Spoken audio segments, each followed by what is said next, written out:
उसे उसकी वही तलवार देते हैं जो कुछ टाइम पहले ही किंग ने उसे दी थी। बुतिका इस तलवार को देख ही रही थी कि यहाँ पर एक दूसरे किंगडम का जर्नल आता है जिसका नाम है वुल्फगार्ड। वुल्फगार्ड के भी किंगडम पर रोमन्स ने हमला कर दिया था। वो भी रोमन्स से जंग करना चाहता था, इसीलिए ये सब किंगडम वाले आपस में मिल रहे थे ताकि एक बड़ी फौज बनाकर आराम से रोमन्स को हरा सके। ये आदमी जब बुतिका को अपने लीडर के रूप में देखता है तो उसकी बेइज्जती करना शुरू कर देता है और बाकी लोगों से कहता है मैं एक लड़की के पीछे नहीं लड़ूंगा, वो भी ऐसी लड़की जिसे खुद लड़ना ना आता हो। वो यहाँ बुतिका के हाथ से उसकी तलवार लेकर उसका मजाक उड़ाता है और पीछे उसे नदी में फेंक देता है। अपनी तलवार को नदी में गिरता देखते ही बुतिका जल्दी से पानी के अंदर जंप कर देती है। उसे तैरना नहीं आता था, काफी देर तक वो पानी से बाहर भी नहीं आई। यहाँ के लोगों को लगने लगा कि वो मर गई होगी, लेकिन तभी अचानक बुतिका अपनी तलवार लिए यहाँ वापस आ जाती है और उसकी हिम्मत और बहादुरी को देखते हुए वुल्फगार्ड जो पहले उसकी बेइज्जती कर रहा था वो भी उससे इम्प्रेस हो जाता है और उसके साथ काम करने को भी मान जाता है। सभी लोग अब उसके एहतराम में उसके सामने झुक जाते हैं। रात होती है और हम देखते हैं कि सभी लोग मिलकर बुतिका के साथ एक रस्म कर रहे हैं, जिस रस्म में बुतिका को इन सब ने अपनी गॉडेस मान लिया था और बुतिका यहाँ इन सब लोगों के सामने एक कसम खाती है कि वो अपनी जमीन को, अपनी सल्तनत को रोमन्स से वापस लेने की। बुतिका को खबर मिलती है कि अगले 2 दिन में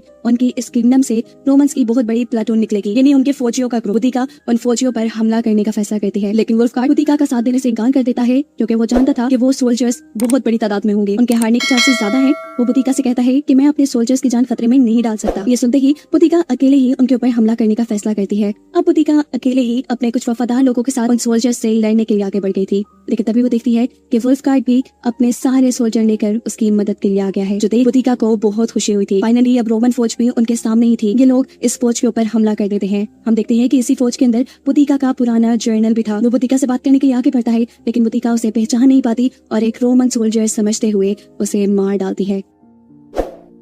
गुस्से में बुतिका अपने ऊपर से कंट्रोल खो चुकी थी। वो बार बार अब इस आदमी के पेट में तलवार मारते हुए अपना गुस्सा निकाल रही थी, जबकि दूसरी तरफ वुल्फगार्ड के सोल्जर्स यहाँ रोमन सोल्जर से लड़ रहे थे जो रोमन्स को हराने में बहुत हद तक कामयाब भी हो चुके थे। ये लोग रोमन सोल्जर्स के सरों को नेज़े पे लटकाते हुए अपनी जीत का हथियार बना लेते हैं और साथ ही इनका सारा सामान भी लूट लेते हैं। इस जंग के बाद काफी अरसे तक उनके किंगडम में अमन रहा। हम देखते हैं कि यहाँ बुतिका से मिलने के लिए कुछ बोने आए। वो बुतिका को बताते हैं कि तुम्हें पूरी तरह देवी बनने के लिए कुछ रस्में करनी पड़ेंगी, जिसमें वो बुतिका को इंसानों का खून पिलाने के साथ साथ और भी अजीबोगरीब काम करते हैं। इन्हीं बोनों के सरदार बुतिका को ये बात बता देते हैं कि तुम्हारा एंड, तुम्हारी मौत करीब है, तुम्हें मरने से पहले बहुत कुछ करना होगा। पता चलता है कि बुतिका को अभी तक अपनी बेटियों के वियंस आते थे। इस औरत की बातें बुतिका को उन वियंस से बाहर ले आती हैं और उसे यकीन दिलाती हैं कि उसकी फैमिली मारी जा चुकी है। और इस रियलाइजेशन के बाद बुतिका बहुत ही ज्यादा बीमार पड़ चुकी थी, पर बुतिका को अभी हिम्मत नहीं हारनी थी। वो ऐसे बीमार होकर पड़ी नहीं रह सकती थी। उसकी जिंदगी का एक मकसद था, उसे रोमन से लड़ना था। इसीलिए